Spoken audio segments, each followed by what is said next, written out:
शिवम प्रेरणा, आप देख रहे हैं एक न्यूज 24। सुप्रीम कोर्ट के फैसलों और दलीलों में अब जेंडर स्टीरियोटाइप शब्दों का इस्तेमाल नहीं होगा। दरअसल ये अहम फैसला जो है डीवाई चंद्रचूड़ ने दिया है। बता दें कि बीते 8 मार्च को महिला दिवस था, जहां पर एक कार्यक्रम में शिरकत करने के दौरान डीवाई चंद्रचूड़ ने एक अहम बात कही थी, जिस पर अब उन्होंने अमल किया है।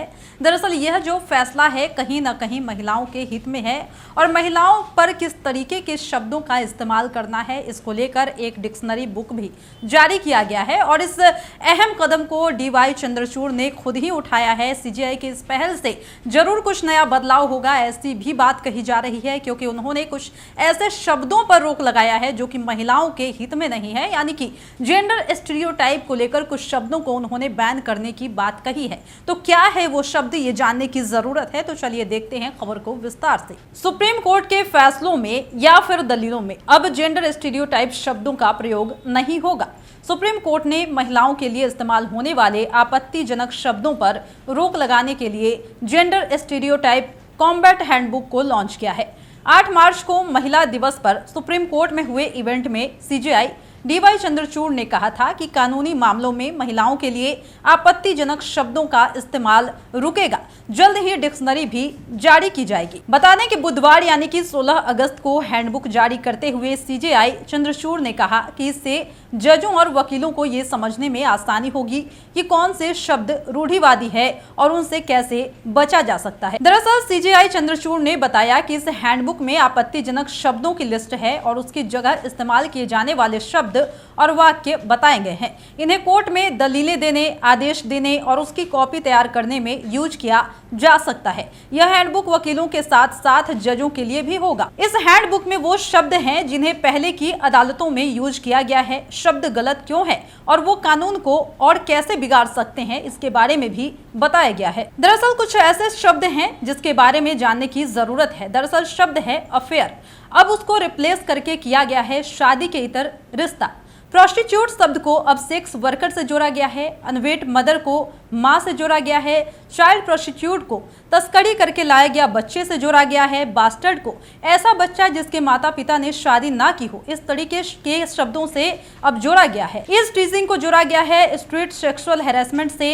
वहीं प्रोकेटिव को जोड़ा गया है क्लोथिंग और ड्रेस से। एफेमिनेट को जोड़ा गया है, इसकी जगह पे प्रयोग किया जाएगा जेंडर न्यूट्रल शब्दों का।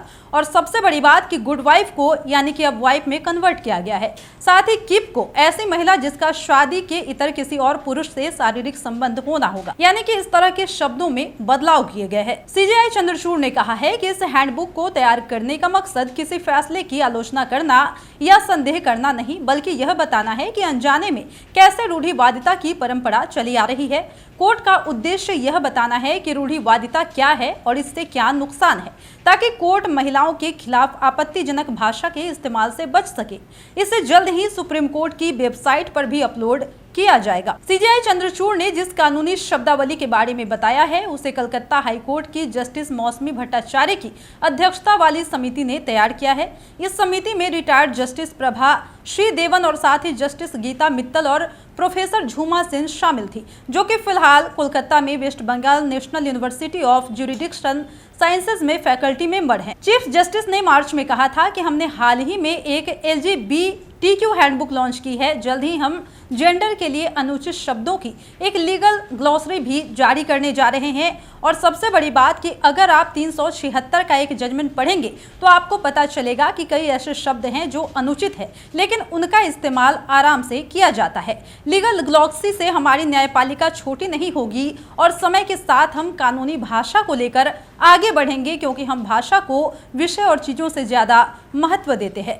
बता दें कि महिला दिवस पर एक इवेंट में सीजेआई ने बताया था कि मैंने ऐसे फैसले देखे हैं जिसमें कि किसी महिला के एक व्यक्ति के साथ रिश्ते में होने पर उसे रखेल लिखा गया था। कई ऐसे केस थे जिसमें घरेलू हिंसा अधिनियम और आईपीसी की धारा 498A के तहत FIR रद्द करने के लिए आवेदन किए गए थे। उनके फैसलों में महिलाओं को चोर तक कहा गया। यानी कि आपने साफ तौर पर सुना है कि सीजेआई डीवाई चंद्रचूड़ ने अब जो अहम फैसला लिया है, यानी कि अब जो उन्होंने डिक्शनरी हैंडबुक जारी किया है उसमें कुछ ऐसे स्टीरियोटाइप शब्दों को हटाया गया है जो कि सोसाइटी में कहीं ना कहीं महिलाओं के लिए अपमानजनक है। उनका जो ये फैसला है इससे महिला वर्ग को काफी ज्यादा सहूलियत मिल सकता है, क्योंकि अब कहा गया है कि कोई भी केस का जजमेंट या फिर दलील हो, उसमें महिलाओं के लिए कैसे शब्दों का प्रयोग करना है, इसके लिए ये तमाम बदलाव किए गए हैं और इससे सोसाइटी में एक अलग तरीके का माइंडसेट तैयार होगा और जो ये सोशल टैबूज होते हैं वो जरूर हटेंगे। फिलहाल इस वक्त की खबर में इतना ही, और भी ऐसे ही तमाम वीडियो अपडेट्स के लिए बने रहिए हमारे साथ और देखते रहिए हमारा चैनल एक न्यूज़ 24।